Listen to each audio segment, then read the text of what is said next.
personas lo vayan viendo, se vayan redirigiendo, hay gente que por ahí nos sigue más en Facebook que en Zoom. Entonces nos gusta que esta plataforma nos permita esa habilidad de transmitir por multiplataformas, ¿no? Entonces, listo, me parece que ya estamos en vivo desde Facebook y eso nos agrada mucho. Le vamos a dar un poquito de tiempo eh, para que la gente vaya conectándose también. Sí, faltan 5. Siempre se empiezan a conectar a 1 minuto. Empieza. Oh, no pasa nada, los vamos hablando desde pronto. No sé si ya tenemos un poco de participación en el chat, no había podido verlas. Buen corte de cabello, el doctor Lozada, también conocido de nosotros. ¿Cómo estás, Ronald? Un gusto verte conectado.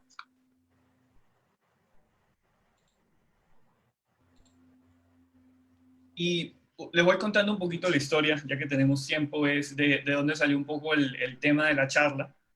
Principalmente es porque sabemos que los elementos de protección personal y las normas de bioseguridad son especialmente importantes para nosotros como personal de salud, pero también un poco ahora que vemos que ha pasado el pico, al menos de esa primera ola de contagios en Ecuador, estamos un poquito, cada municipio por su parte, viendo cómo retomar la vía comunitaria, cómo volver un poco a la normalidad.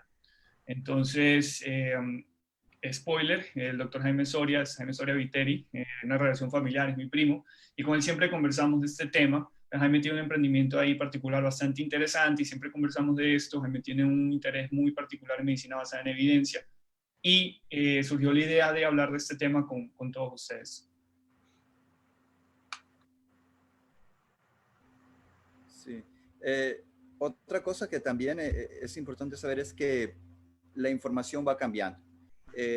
Prácticamente he estado dando charlas sobre COVID, qué dicen los estudios, siquiera una charla por semana, y cada semana tenemos nueva información, cambia un poco las recomendaciones, y es un tema que hay que seguirlo prácticamente diariamente para nosotros que trabajamos en personal de salud.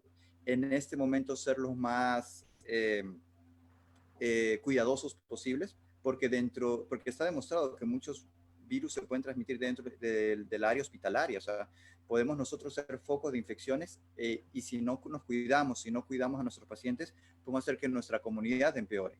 Y nosotros buscamos más bien lo contrario, ayudar a nuestra comunidad que tenga mejor salud.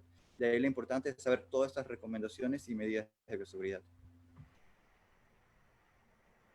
Sí, y justo lo que dices, Jaime, de que se está actualizando rápidamente. No recuerdo dónde lo leí y tal vez no es el número exacto, pero sé que eran 5 cifras. Pero casi que desde febrero, enero hasta la fecha se han publicado casi, o sea, alrededor de 40.000 artículos solo de COVID. Entonces, para tener un poco la magnitud de cuánta evidencia hay afuera y que a veces no toda es la mejor, pero que tenemos que saber, o sea, como que tomarla con pinzas, leerla bien y, y lo que dices, que se está actualizando día a día y que así va a seguir mientras sigamos aprendiendo del virus y su comportamiento. Creo que otro punto importante en la charla de hoy va a ser, siempre tratamos de que este tipo de eventos sean bastante interactivos y aprovechar la participación de los asistentes, porque me parece interesante que podamos eh, mm, sacar los mitos, por así decirlo, ¿no? Varias preguntas que sobre todo la gente acude a nosotros como referencia, tal vez dentro de la familia o dentro del grupo de amigos, como referencia al tener carreras asociadas a la salud. Y nos preguntan, ¿puedo hacer esto? ¿Esto sirve? ¿Qué te parece mascarilla? ¿Qué piensas de usar guantes? ¿Qué piensas? Entonces, ese tipo de cosas, aunque yo siento que nosotros podemos tener una noción adecuada, siempre es bueno poder sustentarla y hablar con seguridad, ¿no? Porque ese también es nuestro rol dentro de nuestros núcleos y dentro de nuestra comunidad. Y eso también queríamos que fuera el objetivo de la charla del día de hoy.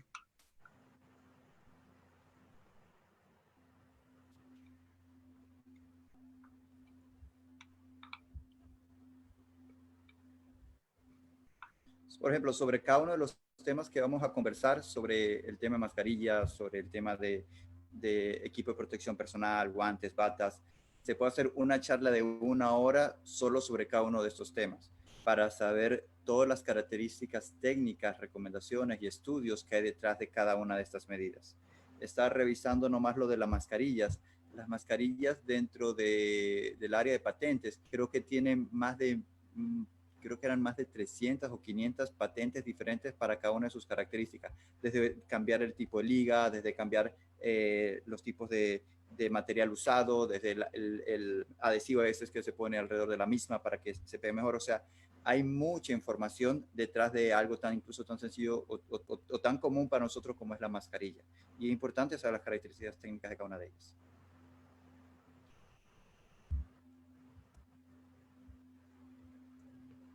Bueno, entonces va llegando un poco la hora. Yo creo que voy a ir empezando porque aquí quiero aprovechar un poco los primeros minutos, como para, me da gusto esta conversación que haya puesto en contexto cuál va a ser la charla el día de hoy, cuáles van a ser los objetivos, pero también desde CMEDI tenemos algunos mensajes que queríamos compartir con ustedes y que vamos a aprovechar esos minutos para hacerlo.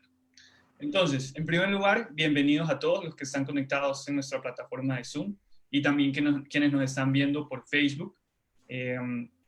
Les queremos pedir que si tienen algún colega o un amigo que no tenga plan esta noche, pues no le den excusa para no aprender algo nuevo, les compartan el link y los inviten a participar.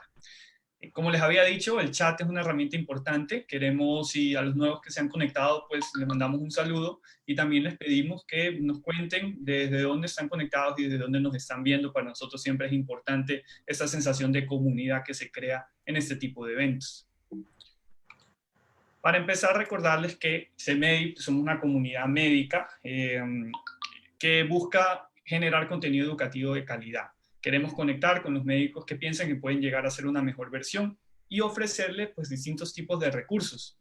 Tenemos las inscripciones abiertas para nuestros distintos cursos. Nuestro principal curso es el curso para el examen de habilitación del ejercicio profesional, del CASES, anteriormente SEACES. Tenemos también cursos para preparar en la aplicación de posgrados en Ecuador.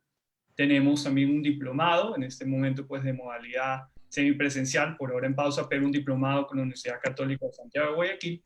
Y sobre todo quiero hacerles el llamado hoy porque vamos a estar sacando nuevos cursos pensados específicamente para ustedes. Y entonces el llamado es que tenemos las inscripciones abiertas, vamos a dejar nuestros links en el chat para que puedan saber más si están interesados en este tipo de cursos.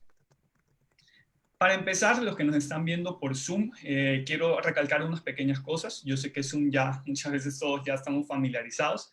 La primera es que quiero pedirles que utilicen el botón de preguntas y respuestas o Q&A para poner sus preguntas a lo largo de la charla. Así es más fácil para nosotros no perderlas y poder responderlas con calma. Entonces los invitamos. Cualquier pregunta que tengan en cualquier momento, en el casillero de preguntas y respuestas los podemos atender. También, de nuevo, para quienes nos estén siendo por Facebook, o sea, más fácil recordarles que estamos transmitiendo en vivo desde nuestra página de Facebook. Y este es un webinar, como les decía, interactivo que nos permite hacer preguntas. Entonces, la primera pregunta que les quiero hacer como de práctica, como para romper el hielo, por así decirlo, es ¿en qué paso están? ¿En qué paso de esta larga carrera que pues nosotros como médicos también la conocemos se encuentran? Pueden responder seleccionando una opción y poniendo aceptar o submitir para que nosotros podamos ver los resultados. Y vamos a hacer más preguntas a lo largo de la charla. Les voy a dar un poco de tiempo para que vayan respondiendo y nosotros también tener una idea de cuál es nuestro público, porque eso también depende un poco de la conversación y los mensajes que vayamos a llevar. Entonces me gusta siempre que nuestra comunidad se caracteriza por romper el hielo fácilmente. Estamos ya aquí en el 70, 80%. Entonces voy a dejar oportunidad para después y les quiero mostrar los resultados.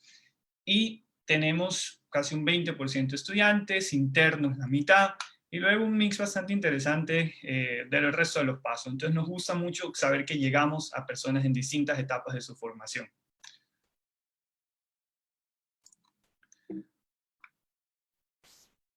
Quiero también aprovechar para decirles que CMEDI tiene varios webinars programados para este mes. El siguiente webinar va a ser el día de mañana. El tema va a ser hiponatremia, los 5 mandamientos. Y eso es una colaboración muy interesante que vamos a tener con un colega nuestro, que es el doctor Guillermo, alias Dr. Baelish Bejarano, que tiene un canal de YouTube donde sube sus clases en una forma muy didáctica. Entonces el webinar va a ser el día de mañana. Muchos de los que se inscribieron hoy están interesados también y les vamos a estar compartiendo el link para que se inscriban y para que lo compartan también. Recuerden, mañana a las 7 de la noche, hora de Ecuador, los esperamos para tratar de hiponatremia. Bueno, y ya vamos al tema del día de hoy. Esta charla, eso fue un hilo que yo leí en Twitter que me parece bastante interesante y me parece que da un contexto también importante a la charla de hoy, es que en una pandemia no hay emergencia. Otra vez, en una pandemia no hay emergencia, y esto quiere decir que nosotros, como recurso importante en el sistema de salud, tenemos que cuidarnos a nosotros primero, aunque eso suene crudo, para poder cuidar más y para poder cuidar mejor. Entonces, entender que nosotros, la salud de nuestra comunidad depende del sistema de salud, nosotros somos una parte vital y también tenemos una responsabilidad hacia nosotros para cuidarnos. Entonces, de eso vamos a tratar hoy, pero también otras normas y recomendaciones a los demás, y siempre, siempre recuerden el equipo de protección personal. Yo entiendo que esto no siempre depende de nosotros, sino también pues de las instituciones donde estamos, pero lo que sí depende de nosotros es saber usarlo, entender cómo funciona y ver cómo es nuestro perfil y en nuestro contexto, ver la evidencia detrás de él. Entonces, lo que sí depende de nosotros es saber cómo usarlo, y para eso va la charla del día de hoy.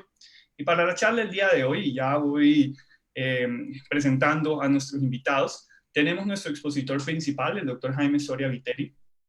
El doctor Jaime es oftalmólogo retinólogo del Hospital Elías Santana en República Dominicana. Sin embargo, no se dejen llevar por eso, tiene varios intereses también, y eso fue un pequeño resumen de su hoja de vida, que es extensa. Profesor de epidemiología, bioestadística y metodología de la investigación en la Universidad Católica de Santiago de Guayaquil. Es director de proyectos en un emprendimiento de Arquímedes que nos va a contar en este transcurso de la noche de qué se trata. Asesor estratégico de prevención de ceguera de IAPB, una organización panamericana de prevención de ceguera, y profesor de oftalmología en la UES. También nos acompaña, ya desde Ecuador, el doctor Jimmy Martin, también miembro de CEMEDI, parte de la coordinación virtual. Muchos de ustedes como estudiantes lo conocen. Jimmy nos va a decir más adelante, les voy a dejar a él presentarse a sí mismo.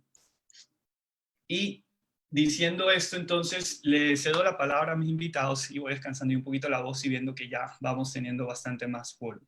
Entonces, voy a dejar de compartir pantalla y le voy a permitir a nuestro expositor principal, el doctor Jaime Soria, el podio es suyo. Perfecto. Compartir. Listo. Muchas gracias, Eduardo. Una de las peticiones que quiero hacerle tanto a Eduardo como a Jimmy es que si es que tienen alguna pregunta durante la charla, por favor, me la hagan, me interrumpan, si no me aburro mucho hablando solo. Y a todos los invitados escriban en el chat si es que leen alguna pregunta que acorde a lo que estamos hablando, podemos profundizar un poco más sobre esto. Este tema es un poco largo, voy a tratar de resumirlo. Me pidieron que sea más enfocado para médicos, estudiantes de medicina, internos, residentes, porque de esto aquí también se puede hablar mucho desde un punto administrativo. Y lo digo porque cuando estuve viendo el tema de medidas de bioseguridad y los lineamientos que da tanto el Ministerio de Gobierno como el IES para reaperturar todo lo que son las áreas de trabajo, se necesita un equipo multidisciplinario. No es algo solo del médico ocupacional, no es solo el de recursos humanos, no es solo del dueño, del gerente. Se necesita un grupo de visiones para poder tomar las decisiones más efectivas y más basado en datos. Y ahí es que surge un poco esa idea de Arquímedes, en donde queremos ayudar a este grupo administrativo de recursos humanos a que puedan implementar lo mejor posible, personalizar y capacitar a su personal. Bueno, para esto hay que tener un equilibrio entre las decisiones que se vayan a tomar y qué datos tenemos detrás de ellas. Y tenemos que para esto saber qué riesgos reales hay, qué es lo que se sabe acerca de todas estas medidas de bioseguridad, qué es lo que no se sabe y más bien nos basamos en estudios previos hechos en otras patologías o patologías similares, qué costo en tiempo nos toma ejecutarlas o nos toca a veces ponernos el equipo, todo eso es un tiempo que nos consume, qué incomodidad nos produce a nosotros o pueden producir al paciente, hay que atrasar consultas, hay que decirles que usen mascarillas, son comodidades también, valen o no valen la pena, hay que analizarlas. El costo económico, y el costo económico no solo para nosotros o al centro, sino porque muchas veces este costo económico se lo traspasa al paciente, porque si hay que invertir más en todo esto hay que subir los costos de consulta y hay también decisiones que tomar detrás de esto. ¿Qué guías médicas están saliendo, valorando un poco las recomendaciones de bioseguridad para las diferentes áreas de subespecialidad? y qué lineamientos el gobierno del Ecuador está lanzando, ¿ya? Y aquí va a cambiar un poco de país a país. He revisado los de Colombia, los de Paraguay, y son un poco similares, pero sí hay algunas diferencias y cada país a veces va a tener que ajustarlos a sus lineamientos propios y nacionales. ¿Ok? Sabiendo esto, ¿qué objetivo tiene esta charla? Primero, ver cómo se transmite el virus, qué sabemos sobre su forma de transmisión, qué no sabemos lo mismo. Hablar un poco acerca de estos equipos de protección, principalmente hablar más que nada sobre la mascarilla, me he enfocado más en esto, ver un poco lo de guantes, ver un poco lo de batas, y finalmente las guías médicas que han salido y lineamiento del gobierno, tanto para el hospital, para la reapertura que va a hacerse y para el trabajo y para las medidas que uno tiene que tener en su propia casa. Comencemos con la transmisión. Este es un artículo que está en chino, se publicó en este mes, es muy, muy bueno. Aquí pongo el link, se lo pasé también a Eduardo para que se lo comparta a todos los participantes. Y algo que tenemos que saber en este momento sobre medicina basada en la evidencia, evaluación de la literatura, es que el idioma ya no es una barrera. A través de varias plataformas digitales que tenemos que nos sirven como para traducir, o el mismo Google Traductor, los artículos que están en diferentes idiomas, lo podemos traducir a nuestro propio idioma o al inglés y podemos profundizarlos. Este es el mejor artículo que he encontrado acerca de una revisión bibliográfica de qué se sabe y qué no se sabe sobre la transmisión del virus. Que sí sabemos que se puede transmitir por gotas respiratorias, las podemos respirar y así nos contagiamos, o si tocamos algo contaminado y de ahí nos lo acercamos a la cara o los ojos, nos podemos contagiar. También se ha encontrado que a nivel de deposiciones se ha excretado el virus, puede haber un mecanismo fecal-oral, que es como muchas otras infecciones que tenemos que protegernos, y de ahí se teoriza acerca de la vía conjuntival, si por la conjuntiva podemos infectarnos. Les voy a presentar los estudios que se tienen sobre esto. Y por último, también se está estudiando si es que puede transmitirse el virus de madre a hijo, si puede pasar a placenta o puede pasar a la leche materna. En esto aquí no profundizo, pero este artículo habla también qué datos tenemos sobre eso. Bueno, ¿por qué es importante? Siempre hay charlas muy interesantes que nos dicen, si es que no sabes el por qué, no vas a cambiar tus normas de práctica médica o tus normas de estilo de vida. ¿Por qué es importante saber esto? Y es porque ya está demostrado en varias epidemias que han aparecido, incluso con la epidemia del MERS, que también fue por un coronavirus, que los centros médicos pueden ser focos para que crezcan las pandemias. Se habla acerca de lo que son los super contagiadores, en donde un solo paciente puede él mismo transmitir a varias personas, ya sea a nivel de que contagia a una persona en contacto o contagia a otra persona que puede también influir mucho. Y en los hospitales se ha visto que pueden aparecer estos super contagiadores. Si un médico se contagia y él no tiene las medidas de evitar el contagiar al otro, así sea asintomático, puede poner en riesgo a personas que tienen factores de riesgo como la hipertensión, la diabetes o gran edad, que son pacientes que van a nuestra práctica. Bueno, ¿de dónde sale esto de 1 metro, 2 metros? ¿De dónde sale? Y sale de estudios, ya estos son estudios antiguos, en aerosoles. Jaime, voy a hacer un comentario solo porque me diste la potestad al inicio Claro, de claro. hacerlo así un poco más dinámico. Y porque lo que dices tiene una fundamental importancia. Cuando hablamos del R0, R1, R2, que es la tasa, ¿no es cierto? Que esto depende del virus y no del huésped. La virulencia del virus va a depender del huésped, o sea, qué tanto tú te enfermes si es que te contagias del virus, tu pronóstico. Pero la capacidad de contagio es innata del virus y hay diferentes virus que tienen diferentes tasas de contagio. Entonces, está ahí en el debate de cuál es el R del SARS-CoV-2. Lo terminan redondeando o lo terminan acercando entre 2,5 y 3. Eso quiere decir que cada persona puede contagiar a 2,5 personas o a 3 personas. Pero eso es en la comunidad, en espacios abiertos.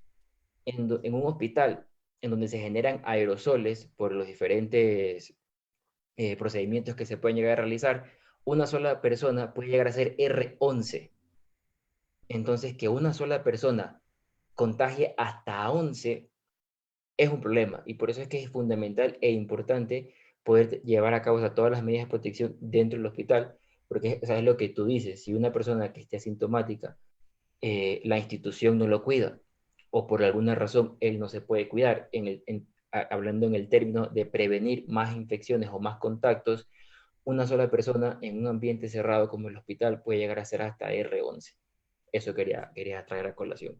Y hay medidas de cuidado que son más importantes que otras. Eso es lo que tenemos que saber. Y no podemos enfocarnos en medidas que no son tan, o sea, que no han demostrado tener tanto beneficio en disminuir esta capacidad de transmisión del virus y enfocarnos, no, es que hay que tener, hay que usar la bata antirreflujo y todo, y vestirnos, y no tener medidas como el lavado de manos entre cada paciente o mantener el distanciamiento social. Hay algunas cosas que son más importantes que otras. Todas las medidas de protección han demostrado su importancia, pero hay unas que son más importantes que otras. Este de aquí que yo traigo es estudios que se han hecho para ver cómo se comportan los aerosoles. Hay múltiples estudios, este fue uno de los primeros, pero lo especifica bastante bien. Y dice que más o menos el 80% de las personas o pacientes pueden botar aerosoles de más de 5 a 10 micras hasta desde un tercio de metro hasta casi 2 metros. Eso es lo que han demostrado cuando se han medido los aerosoles. ¿Por qué es importante este 5 a 10 micras? Algunos lo ponen en 0.6, bueno, lo ponen en 7 micras, porque estas son aerosoles grandes, son pesados, van a caer por gravedad, pero mientras más grande ese aerosol, mayor cantidad de virus va a poder tener ahí mismo. Y recuerden que se necesita cierta carga viral para uno contagiarse. No es que te cae un solo virus y ya te contagias y ya va a tener la enfermedad. Necesitas como un mínimo número de virus que te caiga para que este virus pueda comenzar a crecer y contagiarte. Mientras más grande sea el aerosol, va a llevar consigo más virus.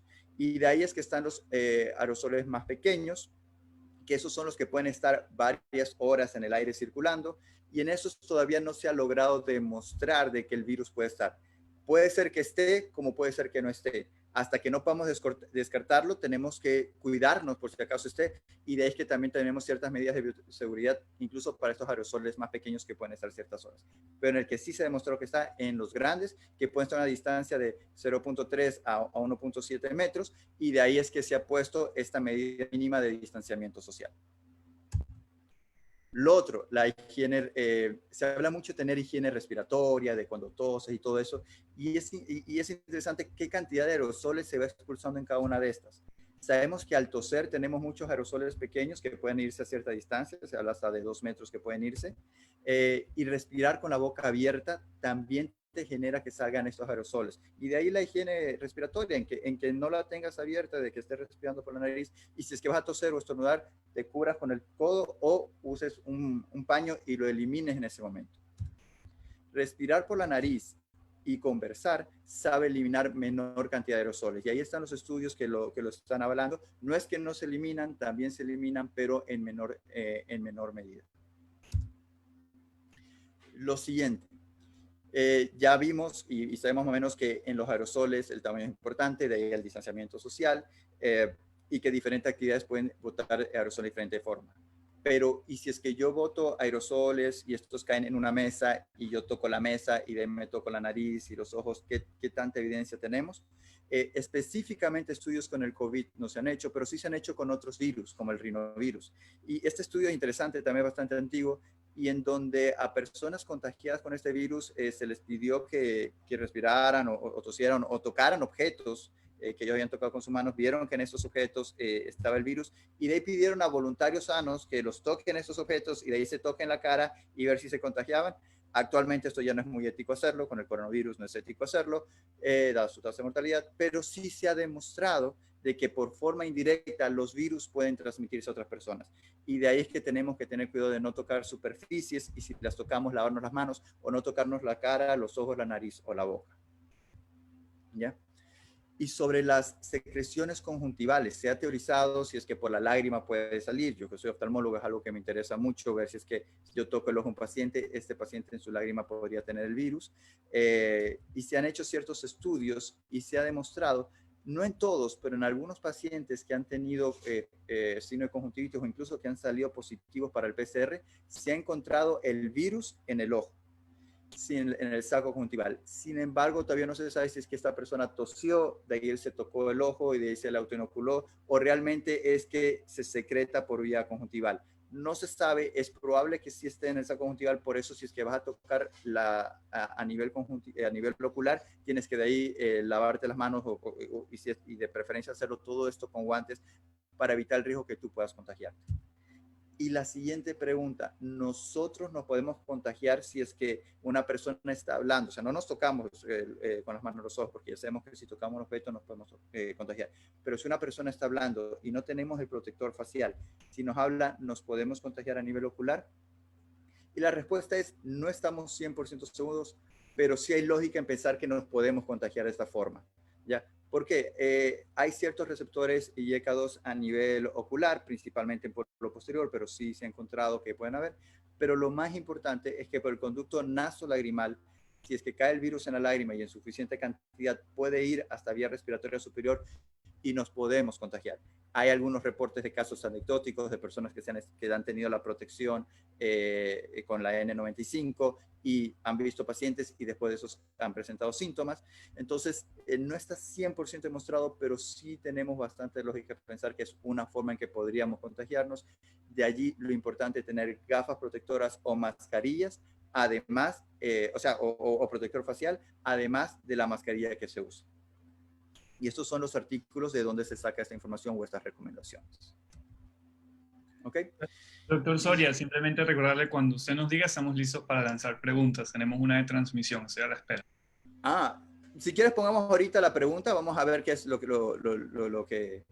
nos dicen, y de ahí termino acerca del teléfono. ¿Qué información tenemos si es que nuestro teléfono celular puede contagiarnos o puede contagiar a otros en la consulta? Perfecto, entonces voy a lanzar la pregunta, la pueden ver en sus pantallas, quienes nos estén viendo por Facebook, recordar que pueden responder a través de los comentarios. Y la pregunta es para ver si nos han estado prestando atención durante la charla, porque ya tocamos algunos de estos puntos. Pues bien, está la gente ya terminando de leer las opciones, están respondiendo de a poco. Les quiero recordar que las respuestas son anónimas, este no es ningún tipo de examen, tienen libertad de equivocarse ahora en el webinar. La idea es que en la vida real tengan esos conocimientos bastante claros. Entonces eso, ya vamos rompiendo un poquito el hielo. Recordarle a todos que si quieren estar pendiente de los próximos webinars, les invitamos a seguirnos en nuestras redes sociales para saber cuál es la manera de inscribirse, cuáles son los temas que vamos a tratar. Siempre es una buena forma de mantenernos conectados. Entonces veo que hay un poco de duda.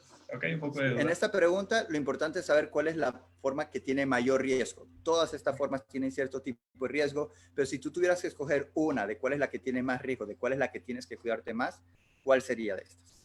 Listo, entonces vamos a mostrar los resultados. ¿Qué nos cuenta el doctor Soria?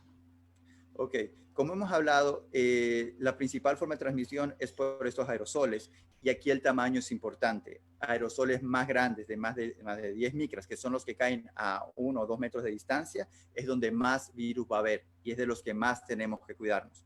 De los aerosoles de menos de 10 micras, incluso se habla de menos de 5 micras que pueden quedarse circulando en el aire, no se ha logrado todavía demostrar 100% que puedan transmitir el virus, pero igual tenemos que protegernos de ellos.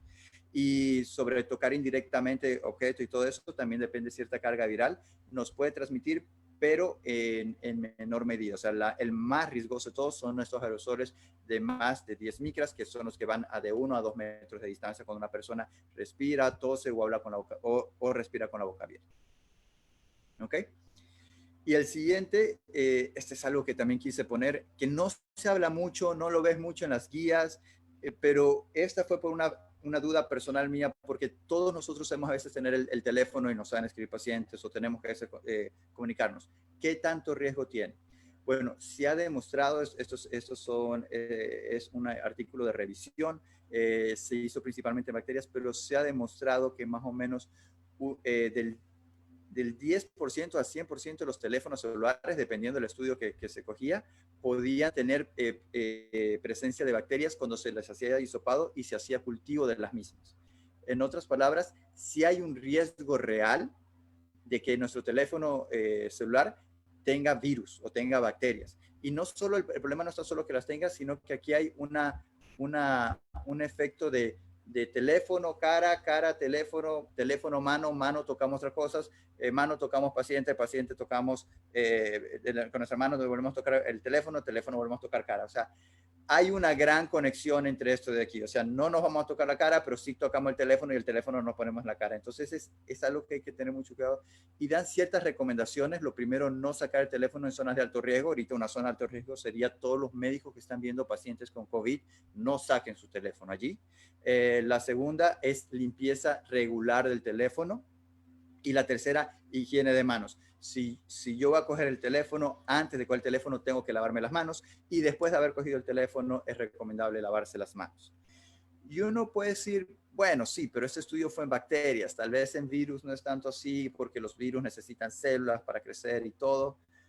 También tenemos publicaciones acerca de que los teléfonos pueden transmitir virus, especialmente en periodos de pandemias.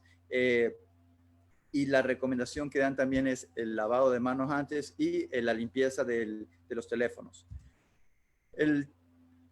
Y es importante saber un poco cuánto vive el virus en estos lugares y cuánto tiempo vive en nuestro teléfono, en el plástico del teléfono, en la parte metal del teléfono, en la mesa de nuestros escritorios, cuánto va a vivir.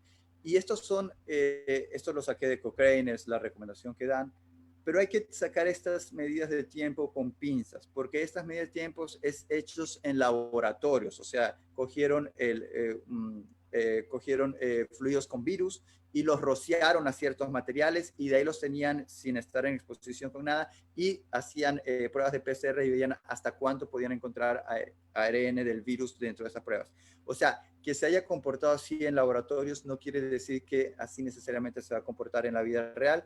Puede que sea menos tiempo, puede ser más tiempo, pero igual tenemos que tener cierto cuidado con el mismo. Y sobre ciertas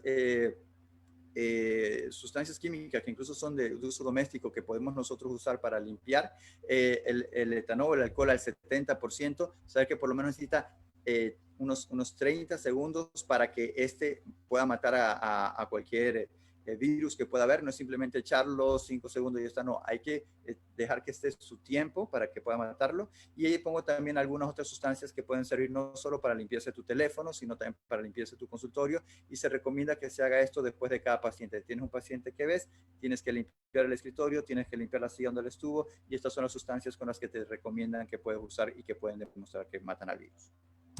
Doctor Soria, una observación, y no sé si quiera comentar acerca de ese tema, y me parece bien porque vamos a pasar de un tema a otro, es quizás hacer la distinción entre qué significa que se recupere el virus de una superficie y la diferencia entre eso y la capacidad de infectar de esos restos virales. ¿Son lo mismo? ¿Debemos asumir que cada vez que se aísla una partícula significa que eso es potencialmente contagioso? ¿O cómo hacer esa distinción? Porque es un concepto importante en la interpretación de varios de los artículos que vamos a revisar o que vamos a estar leyendo en estos días.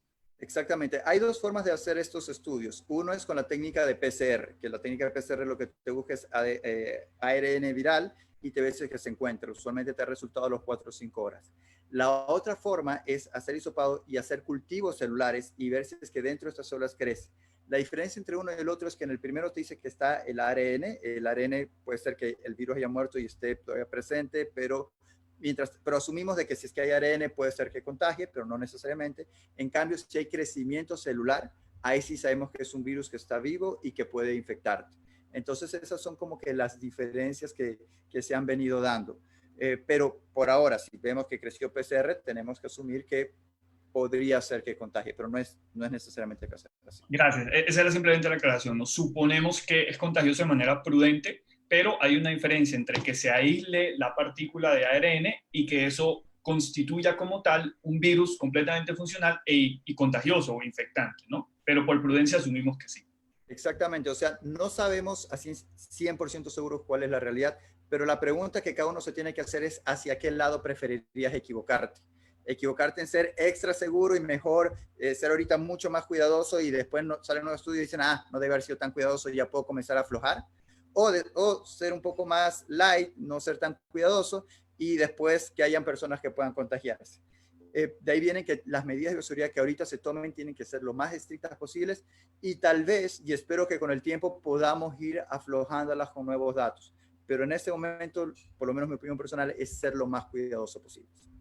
¿Ok? De aquí vamos a hablar un poco acerca de equipos de protección personal, algunos datos que tenemos sobre los mismos,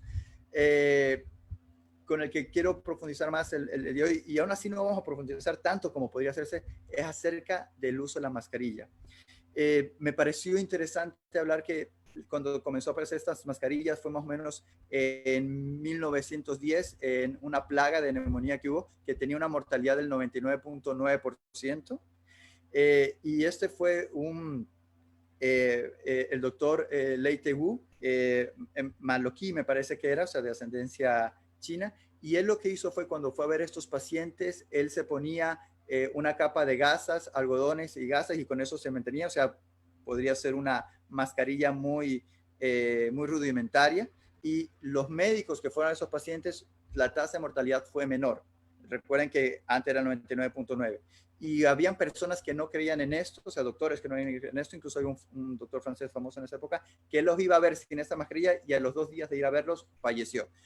¿Qué quiero decir con esto? Que las mascarillas, cuando se comenzaron a implementar desde su inicio, sí han demostrado tener cierta protección. Sin embargo, nosotros los médicos y la mascarilla quirúrgica que usamos no es principalmente para protegernos, sino principalmente para proteger a nuestros pacientes. ¿Ya? Cuando vemos mascarillas tenemos que ver la función que hay y tenemos que distinguir si es la función principal es yo evitar contagiar a otros, que esa es la mascarilla quirúrgica, es su principal función, o yo quiero evitar contagiarme a mí. Ahí tenemos la N95, donde la principal función y para la que fue creada sirve doble vía, evita que tú te contagies y evita que tú contagies a otras personas. Y también tenemos a una que es protege contra fluidos o protege también contra aceites. Ahí hay una nomenclatura que es la N95 que te protege contra fluidos, mientras que la P95 te protege también contra aceites. Para esta charla no vale tanto entrar en eso entre fluidos y aceites, pero para que sepan que existe. Lo siguiente que hay que valorar en las mascarillas es el grado de filtración, o sea, qué porcentaje y qué tamaño de aerosoles nos protege. ¿Por qué? Porque ahí es donde entendemos puede estar el virus y es lo que queremos protegernos de los mismos. Lo tercero es el ajuste. De nada sirve que te proteja bien, pero si es que no te ajusta bien y entra por los otros lados, igual te puedes infectar. Recordemos que cuando tú usas una mascarilla, el aire entra por los lugares de menor resistencia. Por eso es que la N95, que es para protegerte, tiene que estar completamente sellada.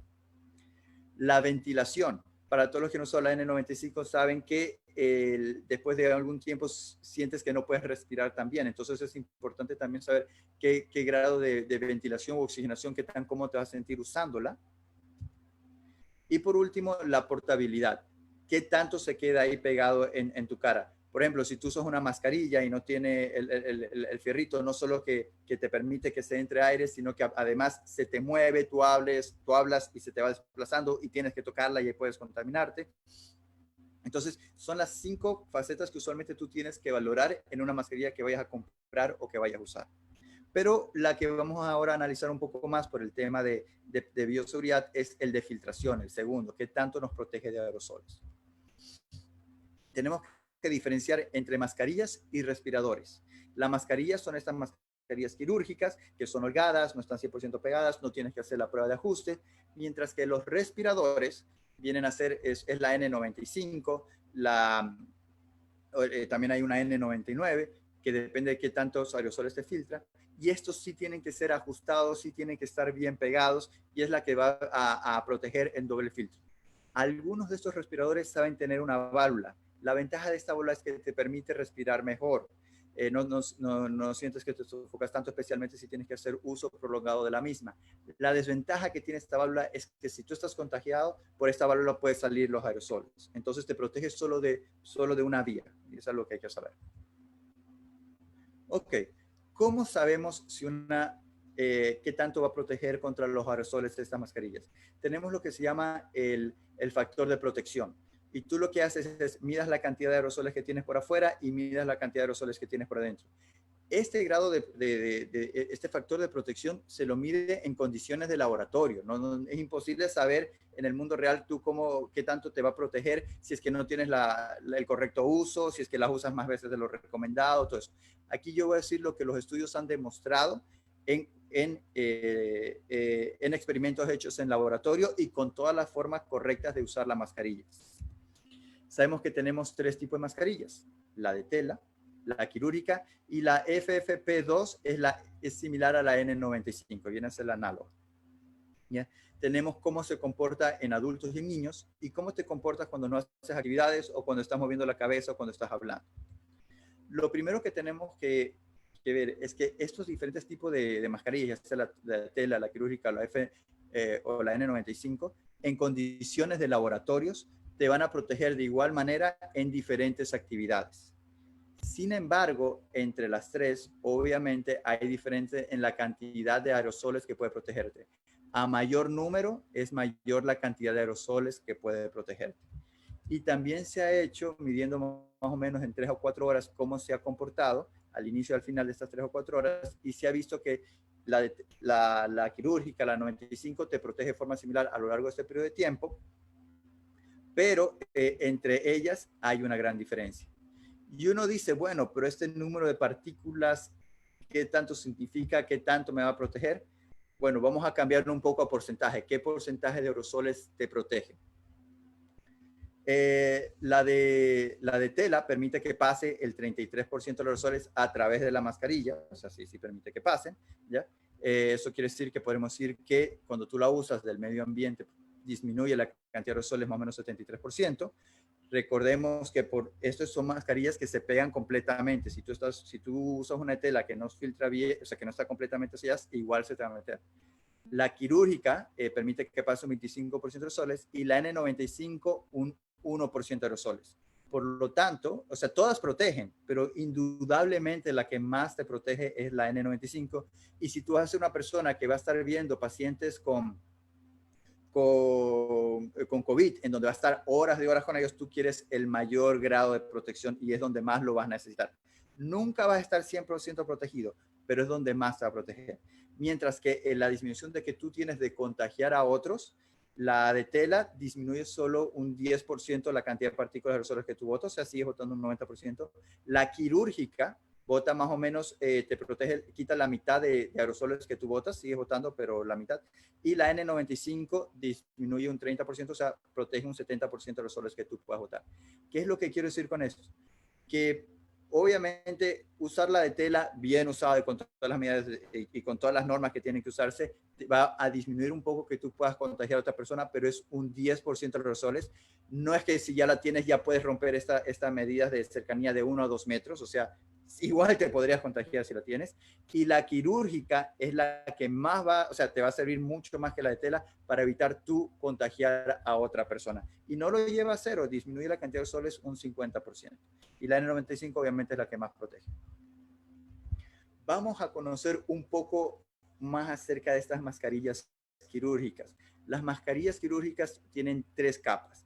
La capa de afuera es la que repele fluidos, porque decimos que estas mascarillas te protegen también de si es que cortas y hay sangre y la sangre cae y te cae en la cara, va a repeler este fluido. Obviamente en ese momento tienes que cambiártela, pero no permite que te pase de una. Esa es la de afuera.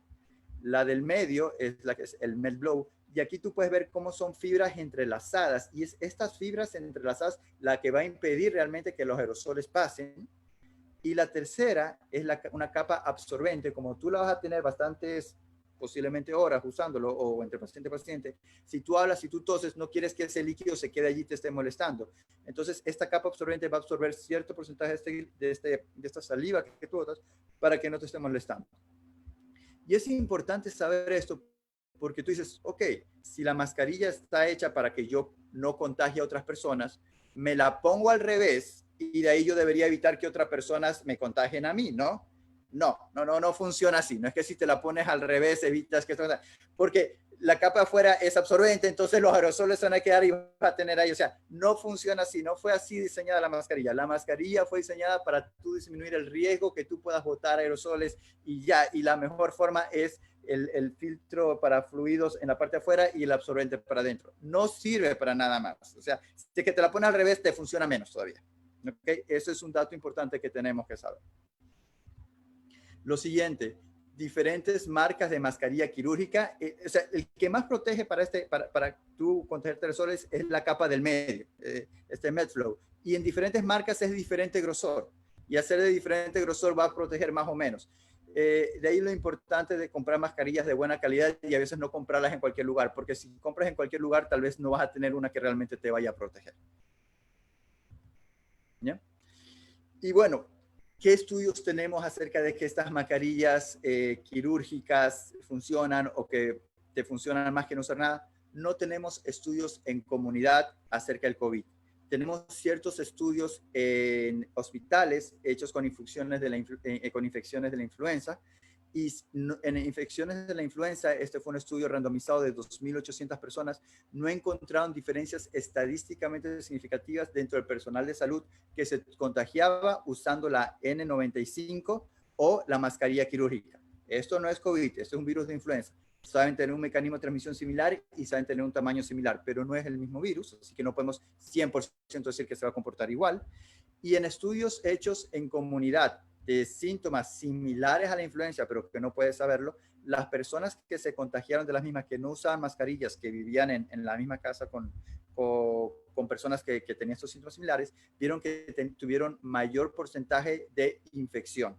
¿Ya? No es que si tú estás en contacto con una persona 100% seguro te vas a contagiar, tienes un porcentaje de contagiarte, pero parece ser que que usar algo es mejor a no usar nada. Nuevamente, lo mejor es el distanciamiento social, pero si no se puede o algo, es mejor alguna barrera a no tener ninguna barrera, por lo menos es la interpretación de ciertos estudios, pero no podemos estar 100% seguros.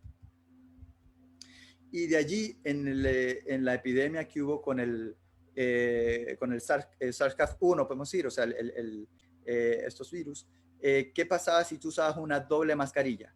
Bueno, ellos ven que usar doble mascarilla es un poco mejor y hasta 5 mascarillas tal vez un poquito mejor, pero no es tan significativo.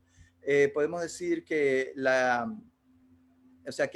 que disminuye un poco la cantidad de aerosoles, pero para que tengan una idea, la N95 estaría como por 10 aquí. O sea, aunque uses 5 mascarillas, no se va a acercar a la protección que te da realmente una N95. ¿Ya? Sí, teóricamente podría producir un poquito más, pero no es que no se va a acercar para nada a una N95. Ese es como que el concepto.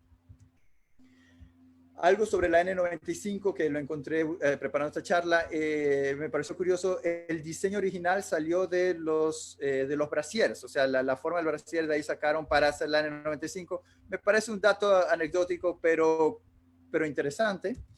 Y la N95, ¿qué tenemos que hacer sobre ella? Que mientras más tiempo se use, más va a filtrar. ¿Por qué? Porque estas disposiciones de fibras que tiene también la N95 hace que ciertas partículas se acumulen y cada vez sea más estrecho el espacio que tiene para que pasen. Entonces, en vez de protegerte menos, o sea, como que protege más, sin embargo, va a dificultarse la respiración usando la misma. ¿Ya? Y después de un tiempo simplemente tú ya no te sientes cómodo respirando o ya no te la puedes pegar bien a la cara y pierde la función protectora porque el aire entra por los lugares de menor resistencia. No está diseñada bien para cara de niños. Y un dato interesante que incluso para las personas que usan barba, veo que aquí los tres no tenemos esta barba, no funciona tan bien si tenemos barba. O sea, tenemos que pensar seriamente el ver si nos quitamos la barba si es que vamos a la N95 porque no fue diseñada para usarse con barba. Y por último, si tú tienes una N95 que tiene la válvula y tú quieres tal vez proteger un poco más a la persona, a tu paciente, tú puedes ponerte una mascarilla quirúrgica sobre ese de aquí y así tú disminuyes un poco la cantidad de aerosoles que tú vas a expulsar por la válvula. Son datos interesantes. Bueno, acerca de la N95, ¿qué tanto funciona? Tenemos diferentes mascarillas que son hechas para protegernos y proteger, la que tiene filtrado esta doble función. Tenemos la FFP1, FFP2, la N95 que se parece a la FFP2, la N99 que se parece a la FFP3 y la N100. Aquí se ve el porcentaje de aerosoles que va a protegernos. Algo interesante de la N95, de la N99, de la N100 es la cantidad de aerosoles que protegen. Esta cantidad de aerosoles fue hecho con aerosoles de 0.3 micras, ¿ya? Que son los aerosoles pequeños que pueden estarse filtrando. Son estos aerosoles pequeños que vimos que cuando una persona hablaba y tosía, habían en mayor medida. Y son estos aerosoles que no sabemos si es que el virus realmente se transmite por ellos, pero es mejor protegernos de los mismos. Y este número referencial es el mínimo que te protege. O sea, usualmente una N95 te protege un 99% de los aerosoles de ese tamaño, pero es el mínimo porcentaje que podría estarse protegiendo, ¿ya? Así es más o menos como se han diseñado y para que sepamos algunas características técnicas, ¿ya? Se puede reusar estas mascarillas N95. Aquí Cochrane también publica de algunas técnicas como resterilizarlas. Y habla que dependiendo del tipo de reestilización que uses, puede soportar más o menos ciclos de desinfección. Como con aire caliente por 30 minutos te dura hasta 20 ciclos de desinfección, siempre y cuando mantenga la forma y puedas ir pegándola y no sientes que te va faltando el aire. Con luz ultravioleta ellos ponen 10 ciclos y con vapor de aire caliente ponen hasta 3 ciclos. Entonces me pareció un dato interesante si es que alguno quiere desinfectarla en su casa mediante estas técnicas, saber más o menos qué es lo que recomienda el grupo Cochrane. ¿Ya? Doctor Soria, me parece importante unas cositas, es sobre todo que la mascarilla no podemos humedecerla porque pierde su efectividad, y mencionas unas estrategias bastante buenas que quizá podemos compartir algunos recursos, y sobre todo también quisiera que nos compartan en el chat qué están haciendo ustedes con sus mascarillas N95 para tratar de mantenerlas limpias, porque así también nosotros podemos trabajar sobre eso. Además, he visto que tenemos varias preguntas para todo esto. Quería hacer una pequeña pausa para dar un poquito ahí de interacción.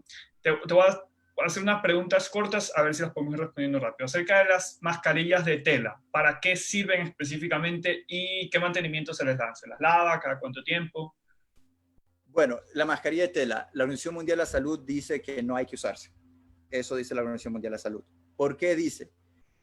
Yo creo que ustedes han visto en la calle todas las personas que están usando mascarilla de tela y no la usan bien, se están tocando a cada rato, tocan algo que no está limpio, o sea, tocan una mesa y de ahí se tocan la mascarilla y ahí se puede caer el virus. Entonces, en vez de protegerte, podría hacerte daño si no la usas bien.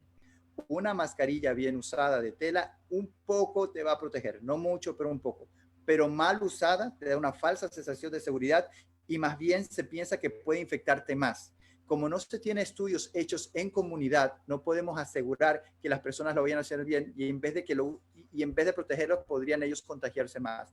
Es diferente a lo que está pasando en Asia, en donde en Asia, por la cultura que tienen, ellos ya están acostumbrados muchas veces a usar estas mascarillas, a tener las buenas formas de usarla y la limpieza correcta. Cada vez que tú sales de tu casa, si es que lo usas correctamente la mascarilla de tela, una vez que tú regresas, te la quitas y ya tienes que lavarla. Es un solo uso y de ahí lavado. Esa es la recomendación con mascarilla de tela. Y la mascarilla de tela casera que se hace, que te permite esos espacios que por donde puede entrar el aire, no funciona. Tiene que ser una de estas mascarillas de tela que son hechas en donde no van a permitir que entre aire por ninguna de estas partes. Esas son las que más se recomendarían si es que fuese a usarla. Perfecto, entonces unas características específicas, hay que saber usarla, por tanto no sabemos como medida de salud pública cuál va a ser su efectividad. Entender que el principal uso es más que tal vez para protegernos nosotros, para tratar de proteger a los demás y que ellos al usarlas nos protejan a nosotros, es decir, hoy por ti, mañana, más o menos un poco ahí, ese sería el nicho, por así decirlo, pero por supuesto, evidencia concluyente no la tenemos. Y yo lo que diría es que si es que se va a recomendar que se use en una comunidad, ok, recomendarlo, pero con capacitaciones, o sea, tener una estrategia de capacitación a la población, porque si solo recomiendas que la uses y no tienes una estrategia de comunicación y de capacitación para que las personas que no han estudiado medicina la usen correctamente, puede incluso ser contraproducente. Y eso hay que tener en cuenta. De acuerdo. También sobre las mascarillas quirúrgicas hablaban cómo identificar cuál es el lado que deben usarse a la cara y cuál es el lado que deben usar hacia el exterior. ¿Siempre es celeste y blanco? ¿Cuál es cuál? Como para aclarar simplemente ese detalle. O sea, realmente no. Usualmente la mayoría que tenemos en el celeste y blanco, el celeste es el que es el filtro para el que repele lo que son los fluidos, y el blanco usualmente es el que absorbe los fluidos y el que va por dentro. Sin embargo, va a depender de las diferentes marcas, no está 100% especificado. Pero si tú no sabes, si tú estás comprando una marca específica, lo que tú haces, le pones una gotita de agua. En el filtro absorbente se va a absorber y en el otro se va a quedar la gotita ahí flotando y no se va a absorber. O sea, ponerlo en la esquina, no en el centro, como esas mascarillas que ahora tienen espacio para los o tú pones una allí y esa ya la desechas y ya la siguiente tú ya la usas, porque si ya se humedece, también pierde su utilidad. Y de la N95 simplemente el comentario que lo está haciendo en estas diapositivas es de dónde viene el nombre, porque como dicen en el chat, pues muchos lo usamos y no sabíamos de dónde venía el nombre, entonces ya ahora vemos que depende del porcentaje de las partículas que filtra, y que obviamente cuando hablamos de partículas, que son las partículas de un tamaño específico, ¿no? Porque obviamente mientras más pequeñas son, pues no va a filtrar tantas. También quería, el doctor Jimmy quería pedir un poquito la palabra, y para quizá un poquito un break, es porque él tiene unas diapositivas que quiere mostrar acerca de errores comunes en el uso de las mascarillas. Entonces, lo voy a permitir un poquito eso, Jaime, si quieres, Perfecto. nos da un poquito de espacio, disculpas. Sí. No, no, por favor, por favor. Ya, sí, y solo para hacer hincapié en lo que estaba mencionando, en lo que decía Jaime, es que es correcto, va a depender mucho del comportamiento personal que tenga las personas. Podemos decir, podemos hacer mucho, pero yo creo que en realidad lo más importante es que empecemos a educar a quienes veamos. Empecemos con nuestros amigos, con nuestros familiares, si es que no son médicos, y luego poder darle, o sea, educar al resto de personas. Eduardo, no puedo compartir, ¿me das el privilegio? Claro, dame un momento, eso no lo puedo hacer por ti, pero lo que te puedo hacer es te voy a poner de host para que lo puedas compartir y después me lo vuelves. Ya, Listo. listo. Mientras tanto, el doctor Soria quería pedirle, porque tenemos bastantes preguntas en el chat, entonces mientras el doctor Jimmy hace un poquito esas aclaraciones, pues le invito a compartir las dudas, porque la verdad nos gusta ver que la gente tiene mucho ánimo y pues todo el chat es suyo. Claro que sí. Sí, ahí vamos, vemos, ¿verdad? Sí, correcto, perfecto. Ya, bueno, voy a empezar con el cómo. Esta es una presentación que me pidieron que haga en la universidad. Yo estoy, o sea, estoy fuera, bueno, ahora ya estoy de vuelta, llegué a Ecuador hoy, pero estoy haciendo mis estudios fuera, estoy en España. Entonces, como decíamos al inicio con el doctor Soria, hay mucha formación que se genera todos los días y yo allá desempeño mucho trabajo de gestión de la calidad, seguridad del paciente y todos estos temas un poquito más administrativos, digamos de algún modo. Y para que se hagan una idea, los protocolos que elaborábamos del Departamento de Salud los actualizábamos hasta 3 veces en el día.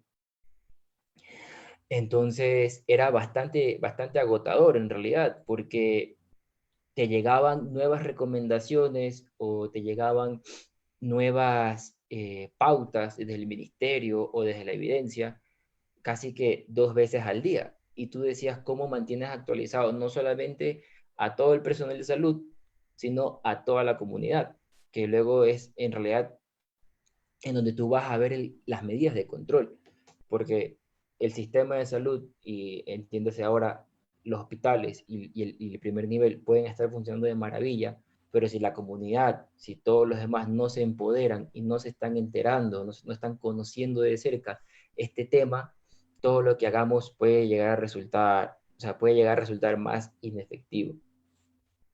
Entonces, en la universidad lo que se organizó fue un voluntariado. Eso quería decir que alumnos de la universidad estaban llamando en conjunto con la Cruz Roja, sobre todo a personas mayores en situación de soledad, para capacitarlas y enseñarles medidas de higiene, medidas de prevención. Y lo primero es que, o sea, cómo se coloca la mascarilla, porque no todo el mundo, o nosotros al menos sí, pero no todo el mundo está preparado en cómo colocarse una mascarilla. Y ayer que yo regresaba en el aeropuerto, me daba cuenta de eso, que muchas personas no lo saben hacer bien. Y ya les voy a presentar fotos de ayer, no, porque después hay problemas de privacidad, pero fotos que están públicas en Google, sí. Entonces, lo primero es lo esencial, ¿no es cierto? Saberle explicar a las demás personas cómo se tienen que colocar una mascarilla. Primero, lavarse las manos, cogerla solo de las tiras, ponértela detrás de las orejas y que el metal va arriba de la nariz y que sirve para moldar la mascarilla, que es friable, o sea, no es como la N95, que es rígida, sino que es más suave, es moldeable, para que se moldee lo mejor posible a tu cara y que tiene que cubrirte desde la nariz hasta por debajo de la barbilla. Y luego errores frecuentes, que inclusive sale en las noticias. Y si tú te das cuenta, si al mediodía o a la 1 de la tarde todo el mundo está sentado queriendo ver las noticias, queriendo enterarse de esta situación, y la persona que te está dando la noticia la está utilizando mal, es un problema. Es un problema porque todo el mundo lo va a ver y lo va a asumir o va a creer que está bien o que es correcto. Pero tenemos que tener mucho cuidado en que, o sea, en proteger la nariz, porque al fin y al cabo la mascarilla es para eso, para proteger la nariz y la boca, las mucosas. Y luego este otro caso, claro, tengo una N95, tengo guantes, que ya también voy a un poquito de los guantes, pero me la levanto para fumar. Entonces, todo el esfuerzo que estabas haciendo o todo lo que estabas tratando de evitar ya no tiene tanto sentido. Entonces, como ven, hay muchas maneras de llevar la mascarilla, pero al fin y al cabo la correcta solo es la de la mitad. No sirve de nada que la estemos subiendo y bajando para hablar por el teléfono o que nos estemos metiendo la mano por debajo porque nos pica, que sí, bien es cierto, es algo que sucede y tenemos que aprender a sobrellevarlo, o llevarla para mostrando la nariz, o peor aún por encima de los ojos, ¿no es cierto? Y con esto termino para no alargarnos tampoco tanto, que se nos va la noche, pero los guantes, ¿cuándo utilizarlos? Nunca. Y creo que hay que ser así de tajante. Tal vez hay situaciones muy concretas de cuándo utilizar guantes en la comunidad, pero a grosos términos, o sea, para hablar, generalmente no se aconseja utilizar guantes porque ocasionan una falsa sensación de seguridad. Y, y lo vamos a ver aquí. O sea, claro, tengo los lentes, tengo una mascarilla, pero tengo los guantes. Con los mismos guantes con los que toqué todo, con los que entregué el boarding pass, con los que entregué el pasaporte, con los que me tomé una botella con agua, fui a la máquina de café y me saqué un café. Luego voy, saco mi celular y empiezo a mandar mensajes. Y pasa lo que conversaba el doctor Soyer al inicio, esa cadena, ese círculo vicioso, celular, mano, objetos, en donde los guantes se terminan convirtiendo en un gran vector del virus o de cualquier otra bacteria. Entonces, si las personas no están acostumbradas, y esos son guantes de manejo, nosotros sabemos que se utilizan una vez y se descartan, y sabemos ponernos, sabemos colocarlos y sabemos quitarlos. Pero ayer yo veía personas que o sea, se los colocaban mal y luego se los quitaban mal. Entonces, tratar de educar un poquito o en lo posible de buscar que este tipo de errores que nosotros los vemos, las personas los empiezan a realizar menos. Y nada, quería hacer esas precisiones, tenía estas diapositivas y quería aprovechar también mostrárselas a ustedes rápidamente y ya dejo de compartir mi pantalla.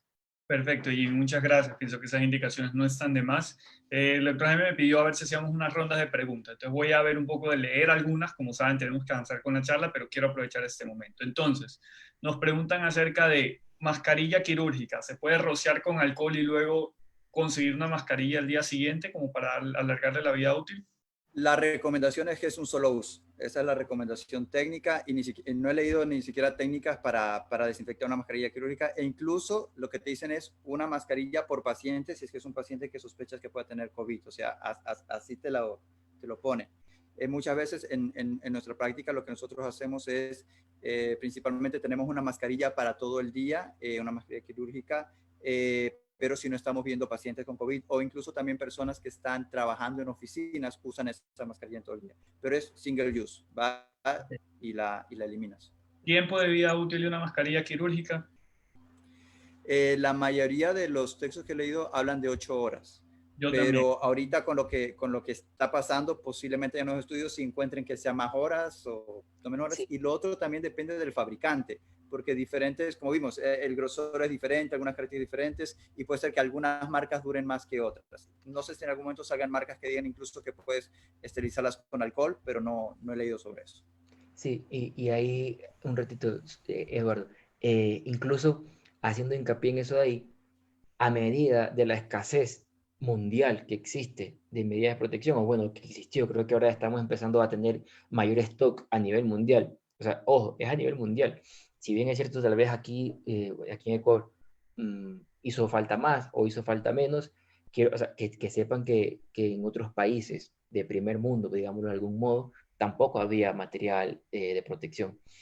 Y por eso es que los fabricantes, y no solamente los fabricantes, sino las agencias reguladoras, FDA, la Unión Europea, empezaron a flexibilizar las BPM, o sea, las buenas prácticas en manufactura, porque entiendan que las N95 también son de un solo uso, pero a raíz de esta escasez mundial fue que dijeron, ok, se pueden reutilizar. ¿Hasta cuándo? Pues hasta que pierdan su forma, hasta que se vean notablemente sucias. Entonces, porque veía por ahí varias veces la pregunta, varios compañeros utilizan una N95 y por encima la quirúrgica.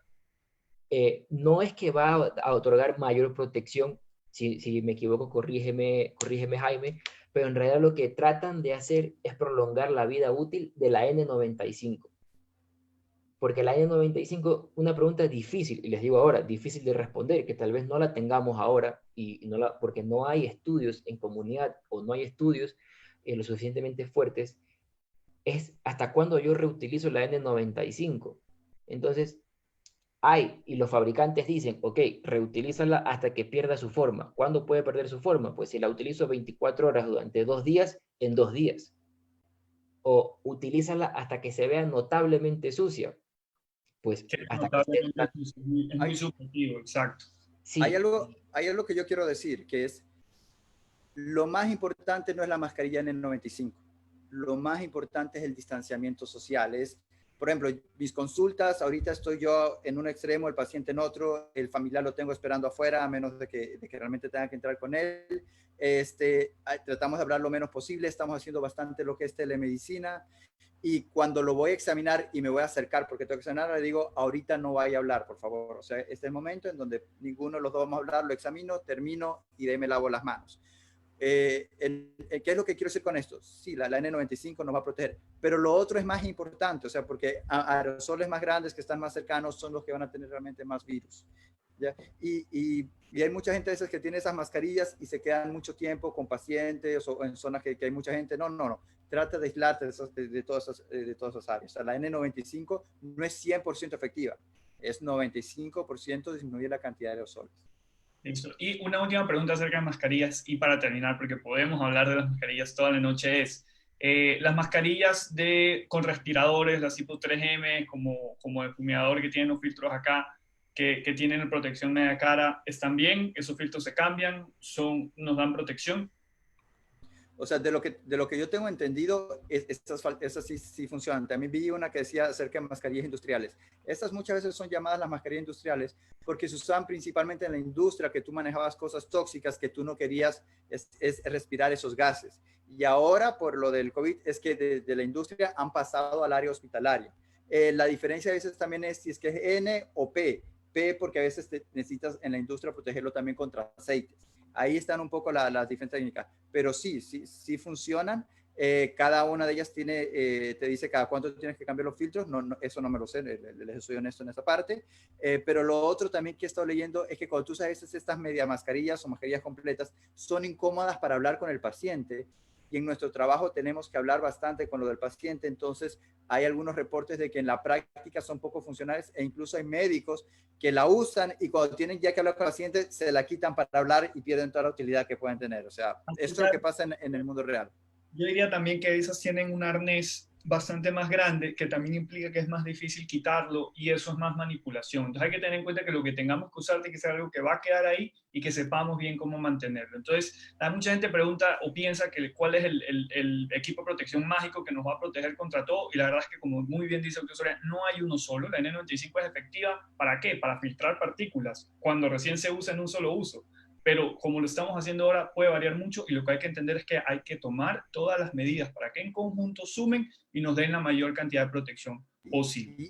Y aquí viene otra cosa, el hospital es un lugar de mayor riesgo, eso es una realidad, pero la comunidad también es de riesgo. O sea, ahorita andar en la calle, ir al supermercado o incluso si vas a tu casa y tu familiar no tuvo el cuidado de que debió haber tenido, es riesgo también. O sea, las medidas de bioseguridad tenemos que tenerlas en ese momento en todo instante, tanto en la calle, en el transporte, en tu casa, cuando vas al supermercado, en todos esos lugares en este momento hay que tener medidas de bioseguridad, ser lo más estricto posibles hasta que nueva data nos diga que podemos ser un poco más light en estas medidas de bioseguridad. Perfecto. Entonces, doctor Soria, puede continuar, creo yo, y seguimos con la siguiente parte de la Claro. charla.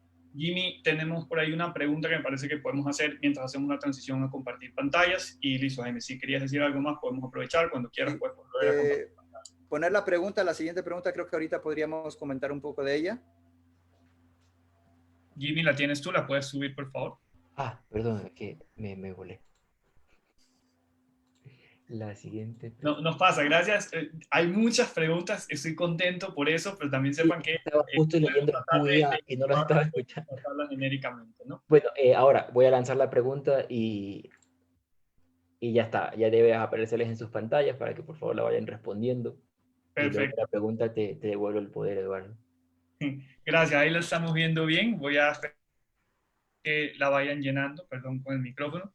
Recordarles que el día de mañana tenemos un webinar de hiponatremia también, entonces les voy a pasar el link por el chat porque muchos de ustedes que también se inscribieron a este webinar tenían preguntas al respecto, se los voy a compartir ahí en el chat para que lo tengan pendiente.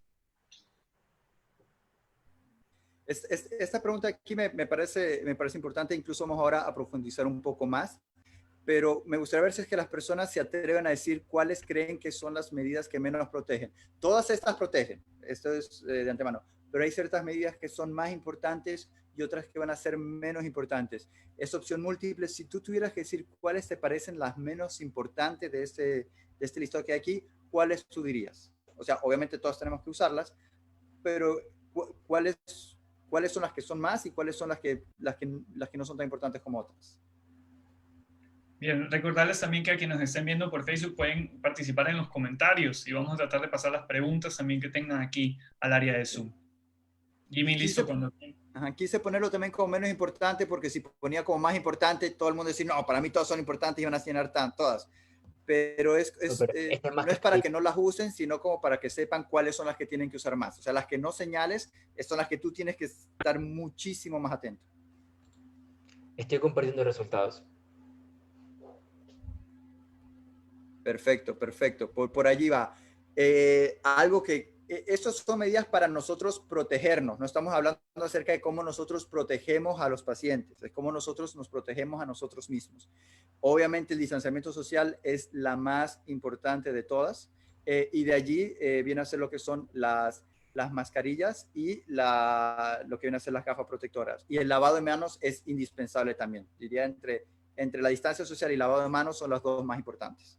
Y tanto los guantes como las batas de fluidos nos protegen también, pero es para proteger nuestro cuerpo, que si es que nos lo lavamos después o lavamos nuestra ropa, igual tendríamos buenas medidas de bioseguridad. Ok, este es un artículo que Cochrane publicó hace poco y habla sobre esto que estamos discutiendo, acerca de las medidas de bioseguridad, usar guantes largos, usar mascarillas que tengan algunas tablas para sacártelo más fácil, la diferencia entre usar solo como un overall completo o una bata, diferentes tipos de batas. Tienes batas que son repelentes fluidos, batas que incluso impiden que pase el aire, todo este tipo de diferencias. Y aquí te lo dice, el nivel de evidencia que tenemos para protección de estas es bajo, y aunque todas ellas te sirven, aunque el nivel de evidencia es bajo y aparte están las incomodidades que te producen y todas estas dificultades de uso y no solo uso, sino de ponértelos bien y todo eso, que si es que no sigues la forma correcta, puede incluso ser más perjudicial que beneficioso, como lo mismo que habíamos con los guantes. Y lo otro que aquí también hablan es que si es que vas a usar todas estas medidas de bioseguridad, tiene que ser con capacitación.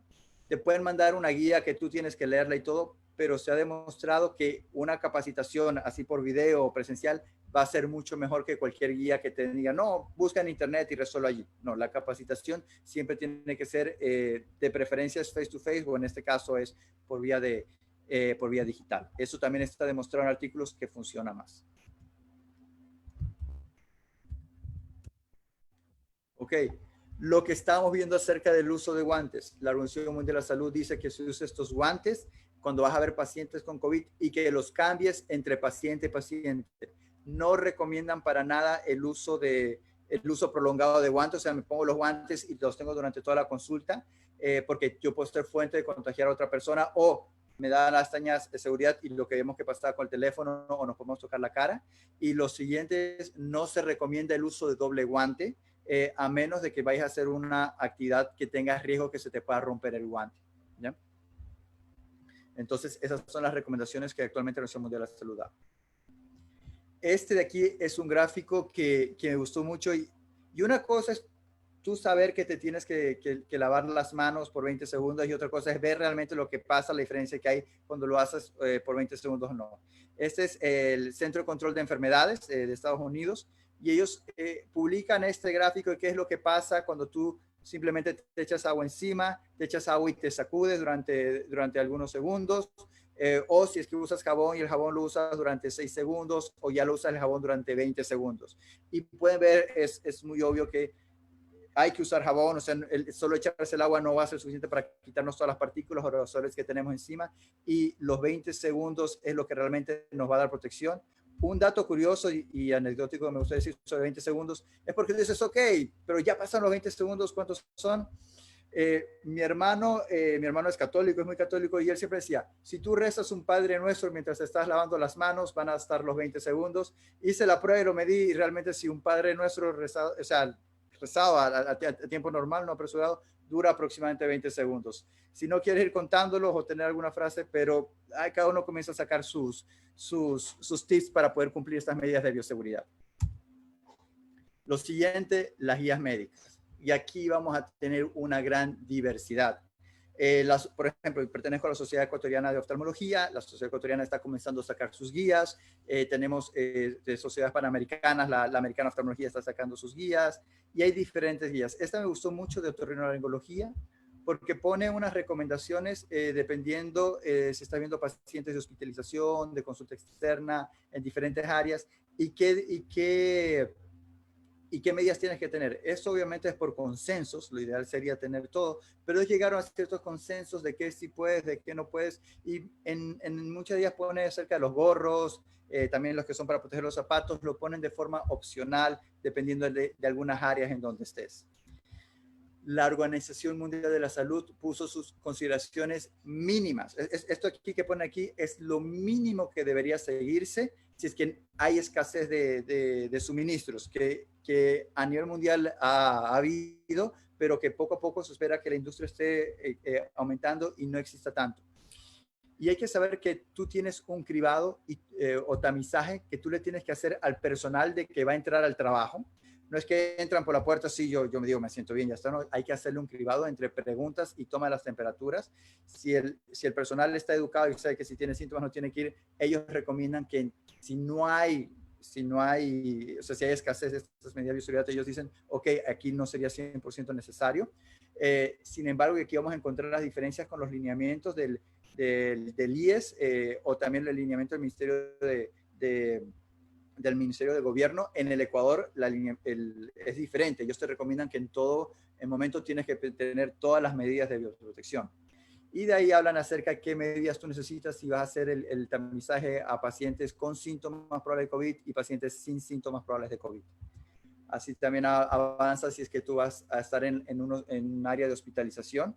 El personal de salud que tiene que tener siempre mascarillas, bates, guantes, los guantes que lo cambian entre paciente quirúrgico. Si vas a ver pacientes con síntoma de COVID, ahí es indispensable la máscara N95, o sea, lo mínimo que te dice la Organización Mundial de la Salud es que vas a estar en un área de pacientes con COVID, tienes que usar esa mascarilla.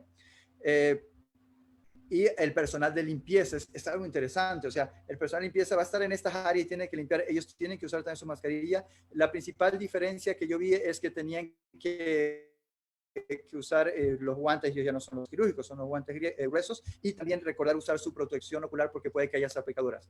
Y en todos estos, higiene de manos, hay que hacerle higiene de manos con la mayor frecuencia posible. De ahí te habla acerca de otras salas, por ejemplo, cómo es las áreas por ejemplo, cuando tú vas a ir al comedor, que ahí no hay pacientes con COVID, ahí no es necesario estas medidas de protección, pero sí toda la higiene de manos y la distanciamiento social.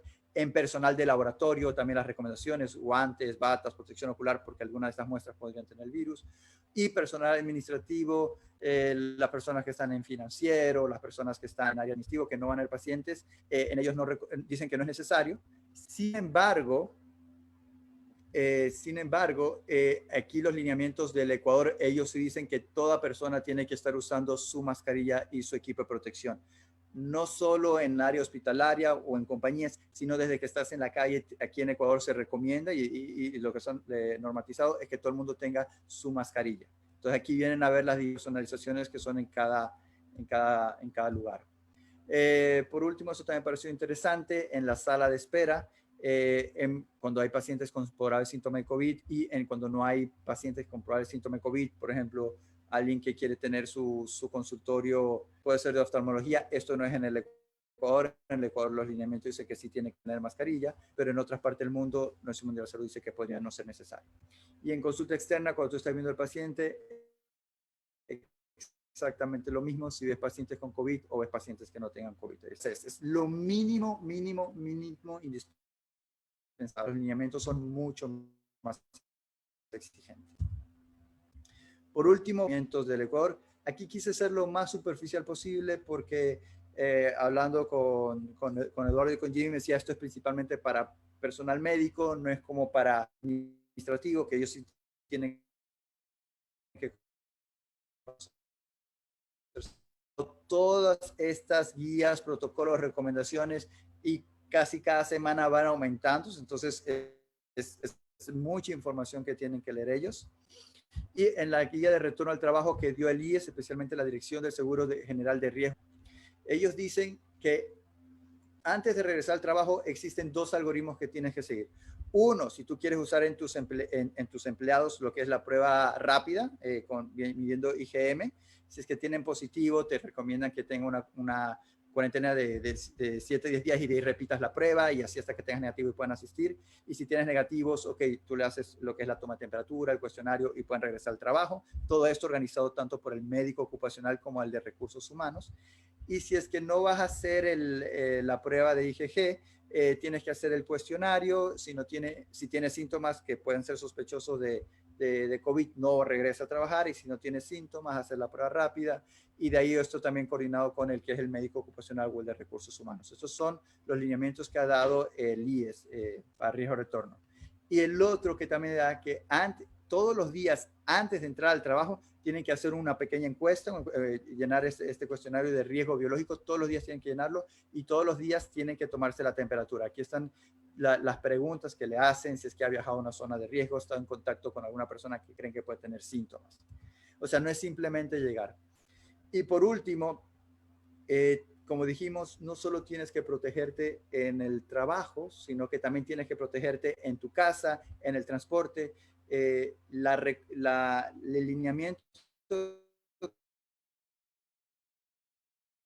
que está dado es su personal sobre cómo tener todas estas medidas de bioseguridad y el Ministerio de Salud Pública también ha publicado algunos de los protocolos de cómo tú tienes que actuar si tienes algún familiar sospechoso o si tienes que aislarte en tu casa. Entonces, simplemente nombrándolo de que existen, la finalidad de esta charla no ha sido hacer un estudio profundo sobre eso aquí. Si quieren en el futuro podemos hacerlo, porque también nos va a tocar a nosotros educar a los familiares o a los pacientes familiares cómo es que ellos tienen que tener la protección si es que tienen algún familiar con síntomas sospechosos. Esa es la última diapositiva que tenía. Por lo tanto, en conclusión, he tratado de poner lo que son las mayores evidencias científicas, qué dicen los artículos, los estudios acerca de las normas de bioseguridad. Y creo que el concepto es que sabemos poco acerca del coronavirus. Sabemos cómo se ha comportado en otros virus, pero específicamente en coronavirus, este es el momento donde se está generando la información. Y lo más importante, en primer lugar, es el distanciamiento social. En segundo lugar, es la higiene de manos. En tercer lugar, es el uso de mascarillas, el diferente tipo de mascarillas. Y el último lugar es la capacitación para el correcto uso del resto de protección que quiera usar o que tengas que usar. Es no solo usarla, sino capacitación sobre cómo usarla. Y por último, para estos lineamientos ya tanto de guías internacionales o de lineamientos nacionales, crea en tu lugar de trabajo un equipo multidisciplinario para poder personalizar lo mejor posible siguiendo las leyes de Ecuador y las recomendaciones basadas en ciencia y en datos a tu comunidad y a ti mismo. Y es allí donde queremos con Arquímedes tratar de ayudarlos y por eso es que hemos también tratado de preparar esta charla para dar la mayor información posible. Y eso sería todo. Muchas gracias. Jaime, muchísimas gracias. Ha sido una revisión bastante extensa. Hemos tenido esta oportunidad de resolver preguntas, lo que me parece genial, porque veía en el chat, por ejemplo, que cuando hablábamos acerca de si han recibido capacitaciones o si son propietarios de alguna institución o centro, si están pensando en dar capacitaciones, entender eso, que digamos una capacitación no es solo un documento. Por ejemplo, hoy tenemos una charla donde quizás lo que hemos tratado más a profundidad ha sido transmisión, mascarilla, y como ven, hay muchas preguntas al respecto. Y aunque esto es una buena forma de hacerlo virtualmente, superior a un documento, por así decirlo, por encima de eso está la capacitación presencial, que hasta cierto punto se debe hacer así, con las medidas que mencionas. Y por encima de hacer una capacitación presencial es capacitaciones continuas. Entonces, como ven, es un escalón que se va construyendo uno sobre el otro. Documentos, reuniones, capacitación única, capacitación continua, porque es un desafío mantener, digamos, clara la conciencia todo el tiempo de qué tenemos que tocar, qué no tenemos que tocar, cómo tenemos que usar, qué no hacer. Nos cambia un poco, como ya hemos dicho varias veces, nos cambia la normalidad. Una pregunta en especial, porque hablabas del uso racional del equipo de protección. Y aquí va la pregunta, porque muchas veces pasa que uno va al supermercado y ve a alguien vestido con el traje de astronauta. Entonces, quiero si nos puedes hacer un poco unos comentarios acerca de cómo está categorizado, digamos, los sitios distintos donde se atiende. Y si es que todavía aplica o no aplica eso de que paciente respiratorio o no respiratorio en un ambiente como Guayaquil, donde, digamos, la curva de contagio ya ha tenido un pico bastante alto. Entonces, esas son dos preguntas. ¿Cuáles son los sitios de atención y cuál es el equipo para cada uno? Y si todavía sintomático respiratorio o ya consideramos a todos como posibles portadores. Ok, hay un par de cosas. Lo primero, las áreas se las divide en zonas de alto riesgo, moderado riesgo o bajo riesgo, y puedes incluso poner algunas en el medio, y depende de la capacidad que tienen de generarse aerosoles, ¿ya? Hay áreas donde se generan muchos aerosoles, por ejemplo, un área en donde vas a intubar pacientes. En oftalmología, si tomas presiones intraoculares y usas algún termómetro o algo, es un área generador de aerosol, incluso para oftalmología. Es lo importante tú saber tu subespecialidad o tu especialidad, qué riesgos específicos tiene, ¿ya? Pero en toda área donde tú puedas generar aerosoles es considerado de alto riesgo. Y las zonas de bajo riesgo se consideran las zonas que no generan aerosoles y donde no hay pacientes sintomáticos de COVID. En el medio, ahí tú puedes decir, ok, zonas donde no generas aerosoles y que no hay sintomáticos, o que puedes generar aerosoles pero de pacientes no sintomáticos, en zonas que no generan aerosoles pero son sintomáticos, o en zonas generadoras de aerosoles que son sintomáticos. UCI, una unidad de cuidados intensivos de pacientes con COVID, es una zona de muy alto riesgo. Eso es lo primero que tú tienes que saber. Entonces, según eso, son las medidas de bioseguridad, de protección, el equipo de protección personal que tú tienes que usar. Eso en primer lugar. En segundo lugar, es el riesgo que tiene cada persona. No es lo mismo nosotros, que somos personas menores de 40 años sin ninguna comorbilidad, donde nuestro riesgo aparente es de 0.1%. 0.1% es uno de cada 1000 podría fallecer, pero al que le tocó fallece. Y yo estoy buscando ese riesgo a que es similar, y es el riesgo que tiene una persona de morir por un accidente en moto. Es el mismo riesgo. O sea, todos los que manejan moto tienen 0.1% de morir por manejar moto. Yo en lo particular no me subiría nunca a una moto porque no me gustan, y yo como estoy en área de emergencias, o sea, a mí me parece elevado, pero hay mucha gente que lo usa, o sea, no es un riesgo sumamente elevado. Pero cuando vemos pacientes por encima de 70 años con hipertensión, diabetes, cáncer o alguna otras o más comorbilidades, más factores de riesgo, se habla de que en ellos puede haber una tasa de mortalidad incluso hasta de un 50% o mayor, ¿ya? Entonces no es lo mismo ir a la tienda a uno de nosotros que ir a la tienda a un paciente que tiene por encima de 70 años, tuvo cáncer, por algún motivo estuvo usando esteroides y aparte hipertenso y diabético. Si esa persona quiere usar todas las medidas de bioseguridad, no me parecería una idea descabellada, especialmente un Guayaquil que ha tenido una prevalencia alta, ¿ya? Una persona de bajo riesgo y todo eso que quiera usarlo, también está en su libertad de usarlo, está en el libre derecho de ejercicio de su libertad, pero ya depende de una decisión muy personal. Okay. Yo también diría que entender que el equipo de protección personal tiene un costo también, ¿no? Porque implica que vamos a estar en contacto a veces cuando nos lo ponemos o lo quitamos con superficies contaminadas. Entonces, si lo vamos a usar, digamos, en esos casos donde queremos ser extra precavidos y queremos usar más de la cuenta, pues entender que tenemos que hacerlo de la manera correcta, porque si no, puede ser, como dice el dicho, pues un tiro por la culata, ¿no? Entonces, eso creo yo que también hay que tenerlo claro. Y yo lo que sí diría es, por ejemplo, yo conozco casos de personas que tienen miedo de ir a botar la basura en la esquina de su casa, cuando no hay nadie allí circulando. Dicen, no, es que yo salgo de mi casa y me puedo contagiar. Y no tenemos por qué pensar eso, ¿ya? Porque no ha podido demostrarse de que el virus se quede flotando en los aerosoles menores de 5 micras. No ha podido demostrarse. Y si tú te quedas con la basura en tu casa o esperas hasta que venga alguien a botártela, incluso puede ser más bien un foco de infecciones e ir peor. O sea, tener un sentido lógico de qué medidas de bioseguridad usarlas y cuándo usarlas y cuándo no. O sea, eso es importante saber. Sí, acotar ciertas cosas de lo que ya habían mencionado, habían dicho, pero estamos llevando a cabo un proyecto de investigación, bueno, uno de varios, y tenemos resultados aproximadamente de 1.500 profesionales de la salud de diferentes países de Iberoamérica, y más del 50% manifiesta que si es que que no recibió ninguna capacitación, o si es que la recibió, no fue suficiente. Entonces, que hay que hacer mucho hincapié de que el tema de bioseguridad, nosotros antes de la pandemia o antes de esta emergencia sanitaria, lo conocíamos, sí, por protección personal, pero no lo conocíamos al modo de prevenir, ¿no es cierto?, contagiarnos y contagiar a más personas. Entonces, si bien es cierto, en la facultad o lo que tú alcanzas a leer puede ser algo, no, nunca fue un tema que se profundizó, y la verdad es que, al menos entre personal sanitario, en lo que hay que hacer mucho, mucho hincapié es en capacitar a la mayor cantidad posible. Es lo que, aparte de las medidas de distanciamiento social y de higiene personal, el lavado de manos es lo que va a marcar diferencias. Aquí veo que también hay otras preguntas acerca de las pruebas de PCR o inmunoglobulina y todo eso.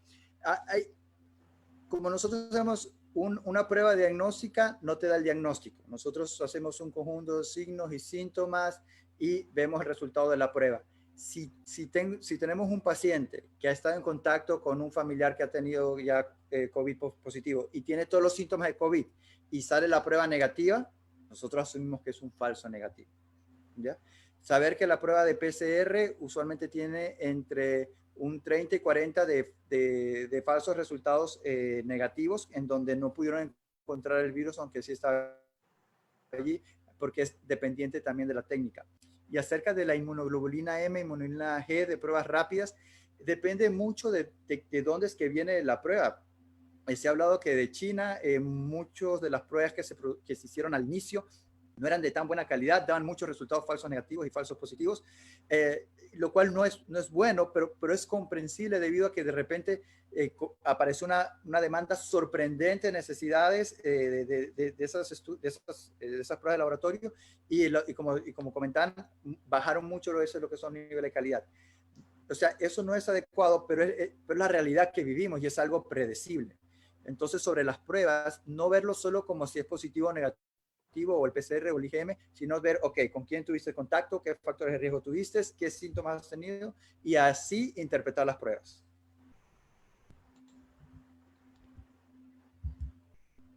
Es cierto. Bueno, yo creo que hemos tenido una discusión bastante buena. Jaime, veo que ibas a leer algunas preguntas más, entonces te voy a dar libertad. Yo solo estoy viendo aquí las últimas que habían puesto, no sé si es que eran alguna arriba que les parezca interesante, que es que, perdón.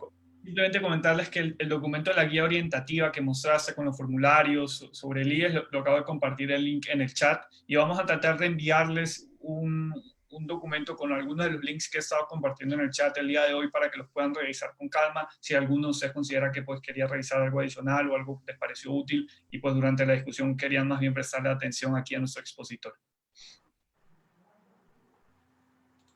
Veo que aquí preguntan si es que también las pruebas de IgG y IgM evalúan niveles de sistema inmunológico. No sé si se quiere decir si es que eso puede ser que nos generen inmunidad a las personas que ya han salido positivas a estas pruebas, que puede ser una preocupación real para personas que han trabajado en hospitales y tal vez que tuvieron el virus y que ahora no saben si regresar o no regresar, si pueden tener ese miedo. La respuesta es no se sabe, ¿ya? Pero no tenemos por qué pensar de que, aunque puede ser que no se tenga inmunidad preservada, no hay por qué no pensarlo. En los otros coronavirus que han aparecido, el SARS-CoV-1 y el MERS, la inmunidad que daban estos anticuerpos sabía durar de 1 a 2 años. ¿Podemos pensar que aquí se va a comportar igual? Sí, pero no lo sabemos. Hay que ser claros en eso. Recién se descubrió el virus en diciembre, aquí en Ecuador apareció en febrero. Para tú reinfectarte tienes que primero haberte enfermado, de ahí haberte curado y de ahí poder estar en contacto para enfermarte. Lo vamos a averiguar en los próximos meses, pero hasta ahora no tenemos, o sea, no podemos asegurarlo, pero la Organización Mundial de la Salud dice no tenemos datos suficientes para decir que sí existe la posibilidad de riesgo de reinfectarte. Entonces, es algo que hay que tener en cuenta. O sea, igual yo me cuidaría, y esperaría más datos, pero posiblemente sí genere cierta inmunidad por lo menos para algún tiempo. Sí, y solo como un dato adicional, y que esa pregunta también empezó a surgir mucho porque empezaron a haber nuevos casos de pacientes curados en Corea del Sur, que fue uno de los países que mejor ha manejado la pandemia. Y luego, o sea, que se pusieron a investigarlo y se dieron cuenta que lo que estaban detectando eran restos virales en PCR que no estaban produciendo la enfermedad. Entonces, como bien lo menciona Jaime, es un tema que está en el aire, que siendo optimistas debería de darnos inmunidad, aunque sea por 1 año o por 2, y que vamos a tener que seguir viendo en el mes a mes o en el día a día de qué nueva evidencia aparece bueno, y llega hasta nosotros. Okay. Hay algo que me gustaría decir, y aquí viene la diferencia entre leer en PubMed y Cochrane y leer solo en Google. En Google hay mucha noticia falsa. O sea, es algo que hay que decir. O sea, es la realidad. Van a decir que hay 60 nuevas cepas que ya se han demostrado que existen del virus, de que un 10% de las personas se están volviendo a reinfectar y todo eso. En cambio, PubMed, y eso que el nivel de calidad de los artículos que se está publicando en PubMed sobre coronavirus ha disminuido con la finalidad de dar más información. O sea, cuando tú ves la metodología, tú te quedas, pero es que esto antes no se hubiera publicado mucho, o se están tomando decisiones basadas en estudios de menor nivel de evidencia. Pero es mejor que lo que tú estás leyendo en Google. No digo que no lean en Google, lo que digo es confírmenlo con lo que está saliendo en PubMed, con lo que está saliendo en Cochrane, con lo que está saliendo. Hay un grupo que se llama LOF, que también está validando mucho lo que son los datos. Allí confirman la información para poder tomar un poco mejor las decisiones. Okay. Aquí preguntan acerca de si pueden usar alcohol o gel con alcohol sobre los guantes para desinfectarlos. El tema es que si tú te pones los guantes es para ver al paciente y de ahí ya te los quitas y los botas. Tú querías desinfectártelos si es que los vas a tener todo el día, pero está contraindicado usarlos todo el día. Sí. Desde un punto de vista teórico, sí, podría desinfectarlos, pero mejor quítatelos y cámbiatelos, que esa es la utilidad realmente que tienes.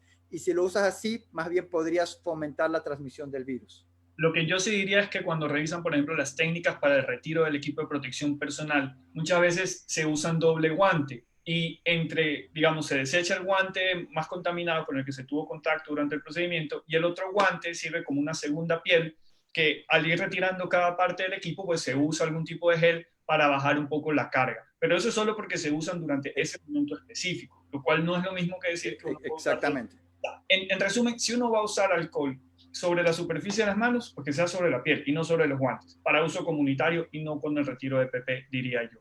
Preguntan también diferencia entre mascarilla N95 y KN95.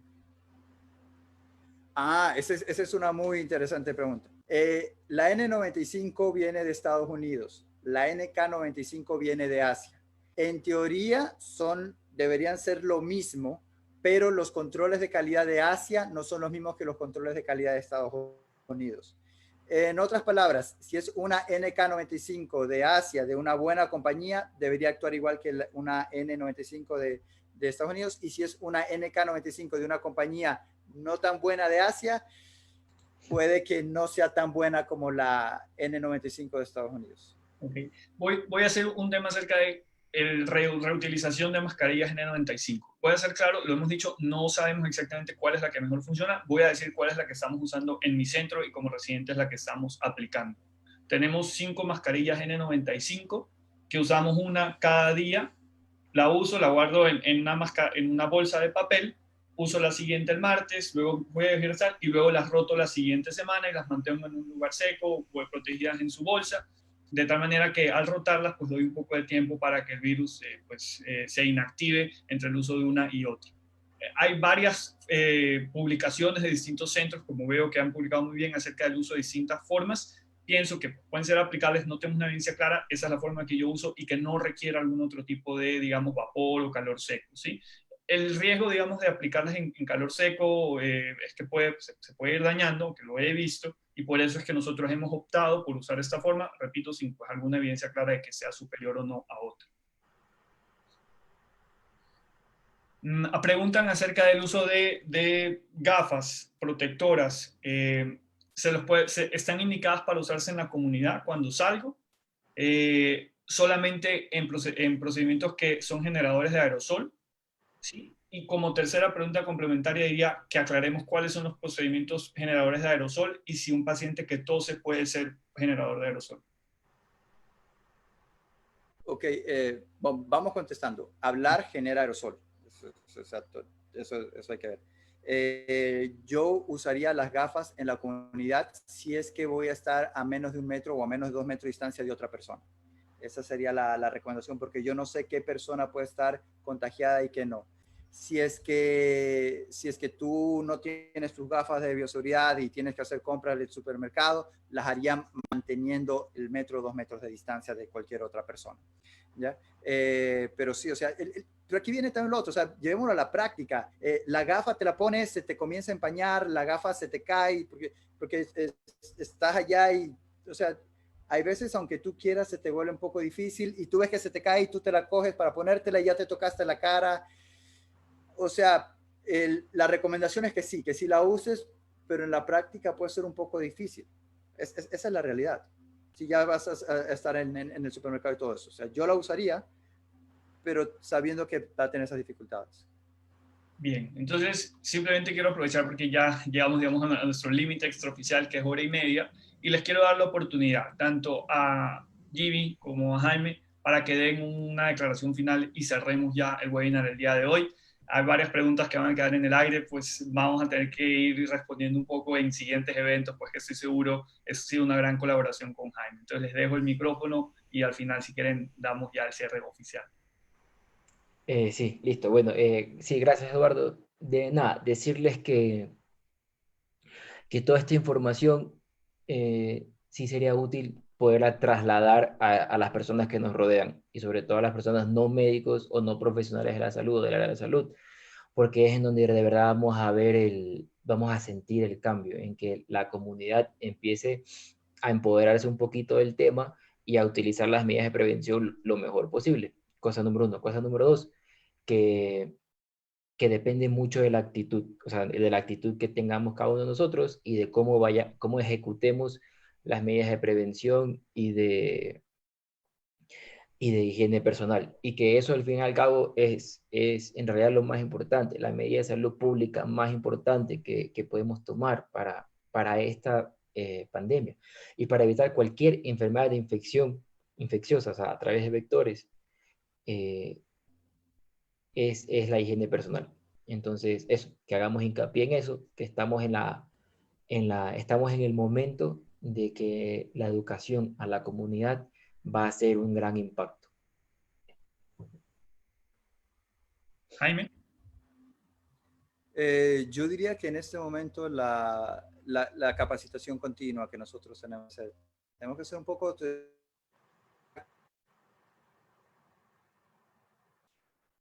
nosotros los médicos. Eh,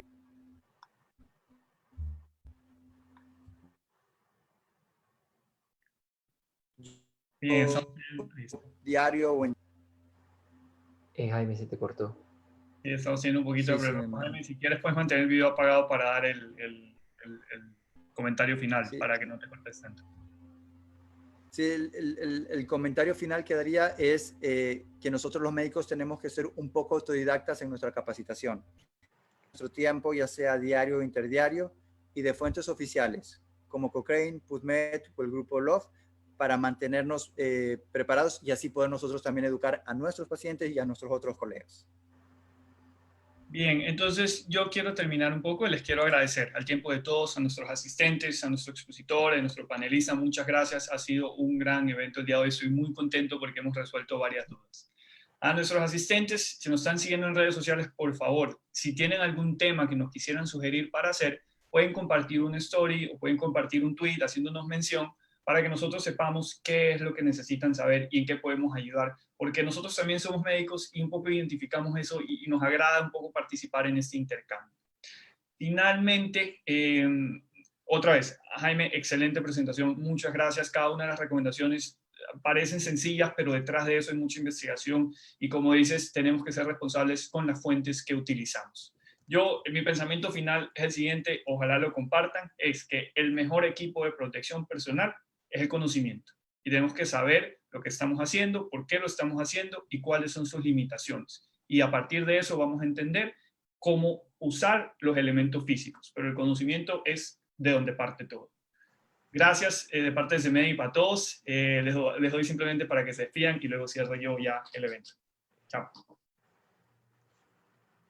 Hasta luego. Gracias y buenas noches a todos. Buenas noches, Jaime. Buenas noches a todos los que nos están siguiendo. Voy a cerrar la plataforma y nos vemos mañana. Webinar 7 de la noche, hiponatremia, los 5 mandamientos del Dr. Bailish, el abordaje de la hiponatremia en un paciente en urgencias. Gracias y buenas noches. Ahora sí, pueden ir a cenar y nosotros también.